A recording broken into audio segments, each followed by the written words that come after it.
तो हेलो दोस्तों, welcome to my channel. दोस्तों आज की इस वीडियो के अंदर हम आपको एक ये इंस्टाग्राम ट्रेंडिंग ड्रेस बना करके दिखलाएंगे। बट दोस्तों इस ड्रेस के अंदर कढ़ाई हो रखी है। हम ये जो ड्रेस बनाएंगे कढ़ाई पर नहीं बनाएंगे, हम इसको बनाएंगे सीक्वेंस फैब्रिक पर। तो यहाँ पर दोस्तों हमने ये दो तरीके के फैब्रिक लिए हैं। पहला फैब्रिक हमारे पास क्रेप फैब्रिक है और ये हमने 3 मीटर फैब्रिक लिया है अपनी लंबाई के अकॉर्डिंग। उसके बाद में दोस्तों यहाँ पर ये हमारे पास 1.25 मीटर सीक्वेंस फैब्रिक है और ये सीक्वेंस फैब्रिक मेरे पास बचा हुआ रखा था तो मैंने वही इस्तेमाल करना है। बट सीक्वेंस फैब्रिक दोस्तों हमने 1.25 मीटर अपनी लंबाई के अकॉर्डिंग लिया है, क्योंकि जितनी हमारी लेंथ होगी हमने इसके अंदर सीक्वेंस पट्टी भी उतनी ही डालनी होगी। तो अभी दोस्तों हम अपना ये सीक्वेंस फैब्रिक अलग रख देंगे। पहले हम अपना मेन फैब्रिक यहाँ पर कट कर लेंगे। तो इस फैब्रिक को यहाँ पर ओपन करके बिछा लेंगे और जितनी हमें अपनी ड्रेस की लेंथ चाहिए होगी यहाँ पर लेंथ का निशान लगाएंगे। तो मुझे यहाँ पर दोस्तों लेंथ चाहिए 48 इंच, तो मैं लगभग 2 इंच प्लस कर लूँगा। 50 इंच का यहाँ पर निशान लगा लूँगा और सिंपल इस पर स्ट्रेट निशान लगा करके यहाँ से इसको कट कर लेंगे। अच्छा दोस्तों, ये मेरे पास एक्स्ट्रा फैब्रिक है। तो एक्स्ट्रा फैब्रिक है तो मेरे पास दोस्तों ये स्लीव्स का बिल्कुल साबुत कपड़ा यहाँ से आ चुका है। बट दोस्तों अगर आप इसको ट्राई करते हैं तो आपको स्लीव्स का कपड़ा अलग से नहीं लेना है, बस आप अपनी लंबाइयाँ ले लें बैक की और फ्रंट की। उसी में से दोस्तों साइड में से आपका स्लीव्स का कपड़ा बच जाएगा, जैसे मैं आपको बताऊंगा अभी लास्ट में चल के किस तरीके से आपको स्लीव्स का कपड़ा बचाना है। फिलहाल यहाँ पर दोस्तों हमने शोल्डर रखना है तैयार 14 इंच, तो 14 का हाफ यहाँ पर हो जाता है 7 इंच। अब इस 7 इंच के अंदर हम आधा इंच प्लस कर लेंगे, 7.5 इंच का निशान लगाएंगे। ठीक है, आधा इंच हमारा मार्जिन का। उसके बाद में हमें बॉट नेक बनाना है तो नेक की ब्रॉडनेस यहाँ पर 3.5 इंच रखेंगे और यहाँ पर फिर आधा इंच हम शोल्डर को डाउन कर देंगे। ठीक, उसके बाद यहाँ पर दोस्तों हमने मुड्ढे का निशान लगाना है। मुड्ढा रखेंगे हम 7 इंच और जो हमने दोस्तों ऊपर निशान लगाया शोल्डर का 7.5 इंच का, वही निशान यहाँ लगाएंगे और इन दोनों निशानों को हमने आपस में मिला लेना है। ठीक है, यानी कि यहाँ पर एक स्ट्रेट निशान बना लेंगे दोनों निशानों पर। अब इसके बाद में दोस्तों हमने एक निशान इस तरीके से भी यहाँ पर लगा देना है, यानी कि यहाँ पर एक बॉक्स बना लेंगे। ठीक, अब जो दोस्तों हमने स्ट्रेट निशान लगाया था ये वाला, इससे 1 इंच अंदर की तरफ क्रॉस करके एक निशान लगाएंगे और यहाँ पर हम एक स्ट्रेट निशान बना लेंगे। ठीक, उसके बाद में बस सिंपली यहाँ पर हमने मुड्ढे का राउंड शेप बना देना है। ठीक, ये हमारा फ्रंट का मुड्ढा हो जाएगा। उसके बाद यहाँ पर दोस्तों हम शोल्डर से नीचे वेस्ट लाइन लगाएंगे 15 इंच पर। ठीक, 15 इंच पर ये कमर का निशान और इसके बाद में इसी निशान से 6 इंच नीचे हम हिप का निशान भी लगा देंगे। ठीक, ये अब सिंपली दोस्तों इन दोनों निशानों के ऊपर हमने एक स्ट्रेट निशान बना लेना है, यहाँ पर भी और एक निशान यहाँ पर। ठीक, इसके बाद में दोस्तों हमारे चेस्ट का साइज़ रहेगा 40, वेस्ट रहेगी 32 और इसका हिप रहेगा यहाँ पर 42। ठीक, ये हमारा साइज़ रहेगा। अब दोस्तों यहाँ पर हमारे चेस्ट का साइज़ है 40, तो 40 का 1/4 हो गया यहाँ पर 10 इंच और 10 इंच पर हम 1 इंच प्लस कर लेंगे लूजिंग के लिए। यहाँ पर दोस्तों वेस्ट है हमारी है 32, तो 32 का 1/4 8 इंच। बट यहाँ पर दोस्तों हम इसमें लूजिंग लेंगे 2.5 इंच की। ठीक, क्योंकि ये वेस्ट से बिल्कुल लूज़ रहेगा। और उसके बाद में हिप है इसका 42, तो 42 का 1/4 यहाँ पर 10.5 इंच और हिप पर भी हम बस 1 इंच की ही लूजिंग लेंगे। ठीक, उसके बाद में दोस्तों यहाँ पर हमने इन निशानों को आपस में मिला लेना है। अब ये तो दोस्तों हमारा फिटिंग का निशान यहाँ पर कंप्लीट हो जाएगा। अब जितना तैयार हमारा हिप आया है दोस्तों यहाँ पर नाप लेंगे। हिप देख सकते हैं 11.5 इंच यहाँ पर आ रहा है। तो ऐसे ही दोस्तों हमने यहाँ नीचे दामन पर भी एक 11.5 इंच का निशान लगाना है और हिप वाले निशान से यहाँ पर स्ट्रेट निशान बना देंगे। ठीक, ये अब दोस्तों यहाँ पर हमने क्या करना है, यहाँ मुड्ढे से लेकर के हिप तक हमने 4-4 इंच चौड़ी 2 पट्टियाँ डालनी है दोनों ही साइड।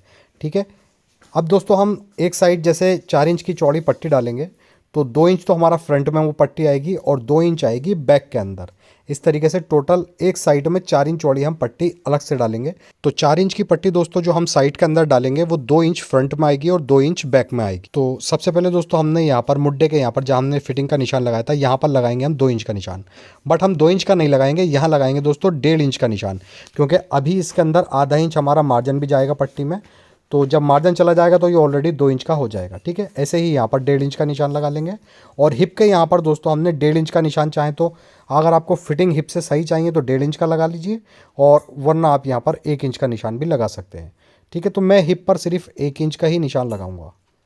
ये नीचे तक 1-1 इंच के निशान लगाएंगे और सिंपली इन निशानों को हमने आपस में मिला लेना है। और ऐसे ही दोस्तों यहाँ चेस्ट से लेके वेस्ट तक और हिप तक ये निशान हो जाएगा हमारा। अब इसके बाद में दोस्तों हम यहाँ पर लंबाई का निशान लगा लेंगे। तो मैं लगाऊंगा यहाँ पर 49 इंच का और इस पर एक स्ट्रेट निशान बना लेंगे। ठीक है, 48 लेंथ रहेगी हमारी, 1 इंच हमने प्लस लिया है मार्जिन वगैरह के लिए। उसके बाद में दोस्तों अब ये जो हमने मुड्ढे का निशान लगाया था, इस मुड्ढे के निशान से ये जो हमारा स्ट्रेट वाला निशान है, यहाँ से हमने बैक के मुड्ढे का निशान लगाना है, ठीक है, यानी कि 1 इंच ऊपर। बस सिंपली दोस्तों सबसे पहले यहाँ पर शोल्डर कट करेंगे, उसके बाद बैक के मुड्ढे पर कटिंग करते हुए, और ये जो दोस्तों हमने 1.5 इंच का निशान लगाया था अंदर की तरफ, यहाँ पर हमने कटिंग कर देनी है, ठीक है, नीचे तक इसको बिल्कुल कट कर देंगे। उसके बाद में दोस्तों ये जो लास्ट से हमारा कपड़ा निकला है, इसमें से हम स्लीव्स निकाल सकते हैं, ठीक है, बट हमारे पास स्लीव्स का कपड़ा अलग से है क्योंकि मेरे पास एक्स्ट्रा कपड़ा था, तो हम उसमें से स्लीव्स निकालेंगे और ये जितना कपड़ा साइड में से बचा है इसमें से हम डिज़ाइनिंग कर लेंगे। उसके बाद यहाँ पर दोस्तों नेक की डीपनेस रख लेंगे 3 इंच और सिंपली इस तरीके से राउंड शेप बना लेंगे। बस यहाँ पर दोस्तों हमने 3 inch deep boat neck cut कर लेना है, और उसके बाद में जो हमारे फ्रंट के मुड्ढे का निशान लगा हुआ है पहले वाला, उसी पर हम फ्रंट का मुड्ढा गहरा कर देंगे, ठीक। अब यहाँ पर दोस्तों हमारी ये कुर्ती कटिंग हो जाएगी। अब इसके बाद में यहाँ पर सीक्वेंस फैब्रिक ले लेंगे और इस फैब्रिक के ऊपर दोस्तों हमने कैनवास चिपकानी है। बट दोस्तों हमने जितनी चौड़ी पट्टी रखनी है, ठीक है, साइडों में, नेक के यहाँ पर, आर्म होल्स पर, उतनी ही चौड़ी यहाँ पर हमने पट्टियाँ चिपका लेनी है कैनवास की। तो मैं दोस्तों तैयार पट्टी रखूँगा 1 इंच चौड़ी। तो यहाँ पर कैनवास की पट्टियाँ मैंने ऑलरेडी कट कर रखी हैं 2 इंच की, ठीक है। तैयार होने के बाद 1 इंच की पट्टी रह जाएगी और उस पट्टियों को हमने इस सीक्वेंस फैब्रिक पर अच्छे से चिपका लेना है, ठीक है, इस तरीके से, और कट कर लेंगे इसको, ठीक। ये देख सकते हैं 4 पट्टियाँ तो हमारी ये साइड की हो जाएंगी, यानी कि 2 पट्टियाँ फ्रंट के सिलाई पर आएंगी, 2 बैक में, ठीक। उसके बाद में ये एक लंबी पट्टी है, ये हमारी स्लीव्स वगैरह में और नीचे दामन में काम में आ जाएगी। और जो हमने चौड़ा पीस चिपकाया कैनवास का, इसके अंदर से हमने आर्म होल्स की पट्टी और नेक वगैरह की पट्टी निकालनी है, ठीक है। तो यहाँ पर दोस्तों सबसे पहले हम ये चौड़े वाले पीस जो हमने कैनवास का चिपकाया है, इसको यहाँ पर डबल फोल्ड कर लेंगे और इसी के ऊपर दोस्तों हमने ये अपने कुर्ती का फ्रंट रख लेना है इस तरीके से। और यहाँ से दोस्तों सबसे पहले शोल्डर के बराबर से कट करेंगे और आर्म होल जो हमारा कटा हुआ है बिल्कुल इसी के बराबर कैनवास यहाँ से कट कर देनी है, ठीक। अब यहाँ पर दोस्तों हमने मुड्ढा कट चुका है, यहाँ पर लगाएंगे हम 2-2 इंच के नीचे तक निशान, बिल्कुल इक्वली 2-2 इंच के ही निशान आने चाहिए ताकि हमारी पट्टी बिल्कुल एक जैसी आ जाए, ठीक। ये इस तरीके से 2-2 इंच के निशान लगाएंगे। बस सिंपली यहाँ से दोस्तों हमने इन्हीं निशानों के ऊपर आर्म होल्स की पट्टी सबसे पहले कट करनी होगी, ये। इसके बाद में दोस्तों यहाँ पर देख सकते हैं ये 2 पट्टियाँ, एक बार मैं आपको दिखा भी देता हूँ, ठीक। एक ही बार में 2 पट्टियाँ हमारी कट चुकी हैं फ्रंट की। अब इसके बाद में दोस्तों जो हमारे पास पेपर फ्यूज़ बची हुई है, इसके अंदर से हमने नेक की पट्टी भी कट करनी होगी। तो यहाँ पर नॉर्मली फ्रंट जो है हमारा, उसी को बिछा लेंगे इस तरीके से, बस नेक के बराबर यहाँ से कैनवास को कट कर देना है। शोल्डर के यहाँ से भी हम बिल्कुल बराबर से कट कर देंगे थोड़ा सा, ठीक है। उसके बाद में जैसे हमने मुड्ढे की पट्टी पर निशान लगाए थे 2-2 इंच के, उसी तरीके से हमने नेक की पट्टी पर भी 2-2 इंच के निशान लगा देने हैं। इस तरीके से ये नेक की पट्टी का निशान लग जाएगा। इसी पर सिंपली हमने नेक की पट्टी भी कट कर देनी है। ऐसे ही दोस्तों हमने सेम पैटर्न से ही नेक की पट्टी और आर्म होल्स की पट्टियाँ इस वाले पीस में से निकालनी है बैक पार्ट की, ठीक है। तो ये बिल्कुल सेम तरीके से ही हम निकालेंगे। तो बस यहाँ पर दोस्तों एक बार मैं आपको ये इसकी स्टिचिंग समझा देता हूँ, फिर इसकी स्टिचिंग मैं आपको मशीन पर ले जा करके दिखलाऊँगा, ठीक है। तो सबसे पहले दोस्तों हम यहाँ पर नेक की पट्टी अटैच करेंगे, उसके बाद में ये हमारी आर्म होल्स की पट्टियाँ यहाँ पर अटैच हो जाएंगी और जो हमने लंबी वाली पट्टियाँ कट करी थी वो हम बिल्कुल साइड में अटैच करेंगे, ठीक है। एक पट्टी इधर और एक पट्टी हम इस साइड अटैच करेंगे। उसके बाद में एक छोटी पट्टी हम यहाँ दामन पर भी अटैच करेंगे, ठीक है। तो चलते हैं मशीन पर, किस तरीके से हमने इसकी स्टिचिंग करी है मशीन पर आपको चलकर दिखाता हूँ। तो यहाँ पर दोस्तों हम फ्रंट पार्ट ले लेंगे और उसके बाद नेक की पट्टी। अच्छा, नेक की पट्टी दोस्तों बाहर की साइड से मैंने आधा इंच फोल्ड करके कच्चा कर लिया है, ठीक है। कच्चा करके हम जब पट्टियाँ लगाते हैं तो बहुत इजीली पट्टी हमारी बैठ जाती है। ऐसे ही दोस्तों हमने मुड्ढे की जो दोनों पट्टियाँ थी ना हमारी आर्म होल्स वाली पट्टी, उस पर भी दोस्तों मैंने बाहरी वाली साइड कच्चा कर लिया है, आधा इंच फोल्ड करके मार्जिन। बस सिंपली दोस्तों नेक पर रखेंगे इस तरीके से पट्टी को और एक पैर की सिलाई लगाते हुए पूरे ही नेक पर हमने इस पट्टी को अटैच कर देना है। और यहाँ पर दोस्तों हमने सिलाई बिल्कुल एक सी लगानी होगी, यानी कि कमर मार्जिन यहाँ पर नहीं होना चाहिए। और बस सिंपली यहाँ पर गोलाई पर कट लगा लेंगे। कट लगाने के बाद जो पट्टी हमने अटैच करी है इसको हम सीधी तरफ पलट लेंगे ऐसे, ठीक। बस अब पट्टी के बिल्कुल किनारे पर हमने एक लब की सिलाई लगा देनी है, ठीक, इस तरीके से।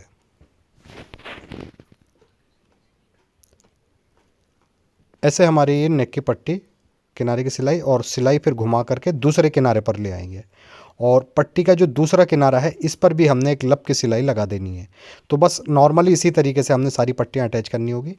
तो ये नेक, हमारी नेक की पट्टी अटैच हो चुकी है। उसके बाद दोस्तों ये वाली जो आर्मोल्ड्स की पट्टी है, ठीक है, ये हमने दोस्तों सीधी तरफ पलटनी नहीं है, ठीक है, बस ऐसे ही आर्मोल्ड्स पर रखेंगे और यहाँ पर पहले कच्चे की सिलाई से इसको जमा देंगे, फिर दूसरी साइड हमने लब की सिलाई लगानी है।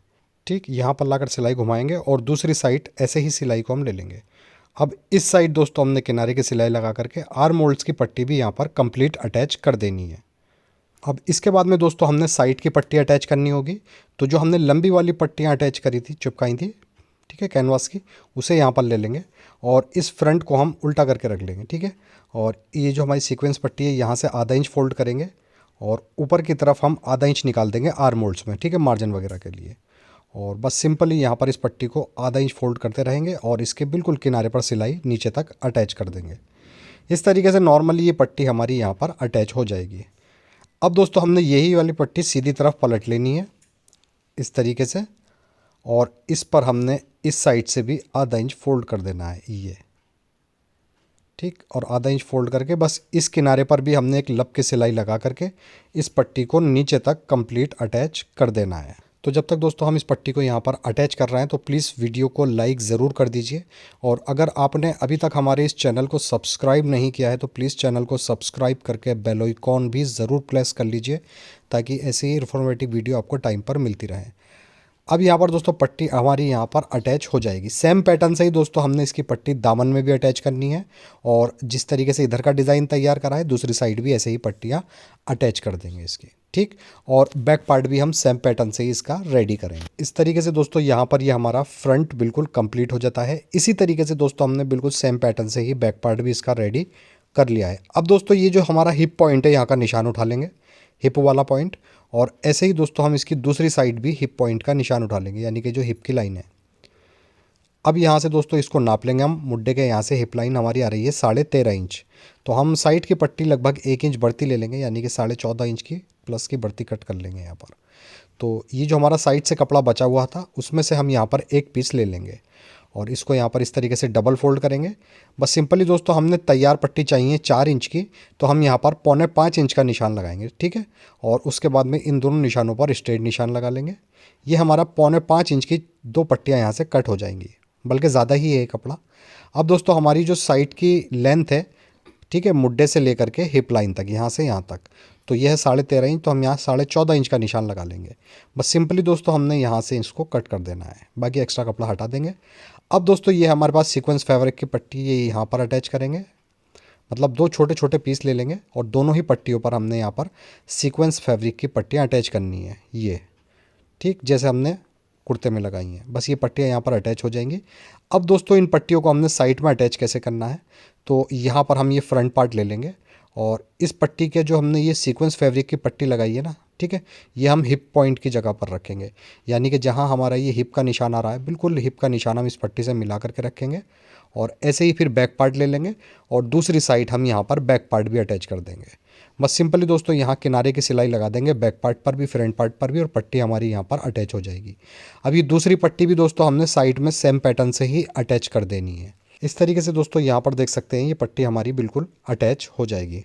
सेम पैटर्न से ही दोस्तों हमने इसकी दूसरी साइड भी पट्टी अटैच कर ली है, देख सकते हैं ये वाली। अब बस दोस्तों यहाँ पर हमने इसके शोल्डर अटैच करने हैं। तो शोल्डर हमने अभी तक अटैच नहीं करे थे क्योंकि ये पट्टियाँ साइड की लगाई हैं। अगर हम पहले ही शोल्डर अटैच कर लेते तो ये पट्टियों में दिक्कत आ जाती फिर, ठीक है, तो इसीलिए शोल्डर हम यहाँ पर बाद में अटैच करेंगे। पर नॉर्मली एक पैर की सिलाई लगा करके यहाँ पर हमारे शोल्डर भी अटैच हो जाएंगे। उसके बाद जो हमारे पास आधा मीटर कपड़ा बचा हुआ था उसे यहाँ पर ले लेंगे और यहाँ पर दोस्तों हम इसको 4 फोल्ड कर लेंगे। अब हमें चाहिए इसकी 16 लंबाई, तो यहाँ पर ये हमारी 17 लंबाई है, तो 17 ही पर ही निशान लगा लेंगे, 1 इंच एक्स्ट्रा। और इसी निशान से नीचे हम 3.5 इंच पर एक निशान लगाएंगे। बस सिंपली इस पर एक स्ट्रेट निशान यहाँ पर बना देंगे। बस नॉर्मली दोस्तों अब जो ऊपर वाला निशान है यहाँ से मुड्डे की गोलाई बना देनी है हमें। अच्छा, मोरी है हमारी 5 इंच, तो हम 1.5 इंच प्लस ले लेंगे, 6.5 इंच का यहाँ निशान लगाएंगे, 1.5 इंच हमारा मार्जिन हो जाएगा। इसके बाद में दोस्तों स्लीव्स की ऊपर से चौड़ाई हम पूरी ही रख लेंगे, ठीक है, लगभग 9.5 इंच यहाँ से चौड़ाई आ रही है, तो मैं पूरी ही ले लूँगा यहाँ पर।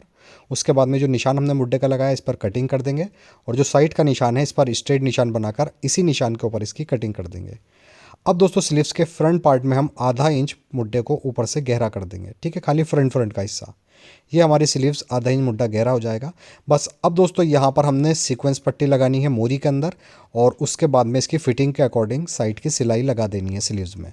और इसकी अटैच कैसे करना है उसके लिए हम मशीन पर चलेंगे। तो यहाँ पर देख सकते हैं दोस्तों, स्लीव्स हमने ऑलरेडी तैयार कर रखी है, सीक्वेंस पट्टी लगा ली है और फिटिंग भी कंप्लीट कर ली है साइड की सिलाई की। उसके बाद यहाँ पर हम मुड्ढा नाप लेंगे। तो मुड्ढा देख सकते हैं हमारा बिल्कुल बराबर आ रहा है। बस नेक के यहाँ से हम कुर्ती की साइड की फिटिंग की सिलाई पकड़ेंगे। तो फिटिंग की सिलाई तो है नहीं, तो जो पट्टी हमने अटैच करी इसमें हमने कट लगा रखा है, और ये जो हमारी स्लीव्स की सिलाई है इसको इस कट पर रख देंगे, ठीक है। बिल्कुल सेंटर में मैंने कट लगाया पट्टी के, और इसको उल्टी तरफ ले लेंगे। बस दोस्तों यहाँ पर हम मार्जिन जो है स्लीव्स का, इसका कोना फोल्ड कर लेंगे, और उसके बाद में इस पर एक पैर की सिलाई लगा करके इसको अटैच कर देंगे स्लीव्स को कुर्ती के अंदर। बट दोस्तों जब हम इसकी कुर्ती की सिलाई लगाएंगे ये मुड्ढे वाली, ठीक है, तो हमें बिल्कुल एक सी ही सिलाई लगानी है, चौड़ी पतली नहीं होनी चाहिए। क्योंकि अगर हमारी सिलाई चौड़ी पतली हो गई तो जो हमारी ऊपर पट्टी लगी हुई है आर्म होल्ड्स की, वो यहाँ पर मतलब आड़ी टेढ़ी हो जाएगी, एकदम फिनिशिंग के साथ जैसे हमने लगाई है इस तरीके से नहीं आ पाएगी। यहाँ देख सकते हैं बिल्कुल इक्वली पट्टी हमारी यहाँ पर आ चुकी है, ठीक। आई होप दोस्तों आप समझ गए होंगे। सेम पैटर्न से ही हमने इसकी दूसरी तरफ की स्लीव्स भी अटैच कर देनी है, और तैयार होने के बाद ड्रेस हमारी कुछ इस तरीके से आ जाती है। आई होप दोस्तों आपको सारा डिज़ाइन समझ में आ गया होगा, बहुत डिटेल से मैंने आपको समझा दिया है। फिर भी अगर आपको कुछ पूछना है तो कमेंट बॉक्स में आप मुझसे पूछ सकते हैं। अगर दोस्तों वीडियो आपको पसंद आई हो तो प्लीज़ वीडियो को लाइक ज़रूर करें, और अगर आप हमारे इस चैनल पर पहली बार आए हैं तो प्लीज़ चैनल को सब्सक्राइब करके बेल आइकॉन ज़रूर प्रेस कर दीजिए, ताकि रोज़ाना आने वाली वीडियो की नोटिफिकेशन आपको बर वक्त मिलती रहे। ऐसे ही अच्छी सी वीडियो लेके दोबारा आपकी खिदमत में हाजिर होता हूँ। जब तक के लिए अल्लाह हाफिज़।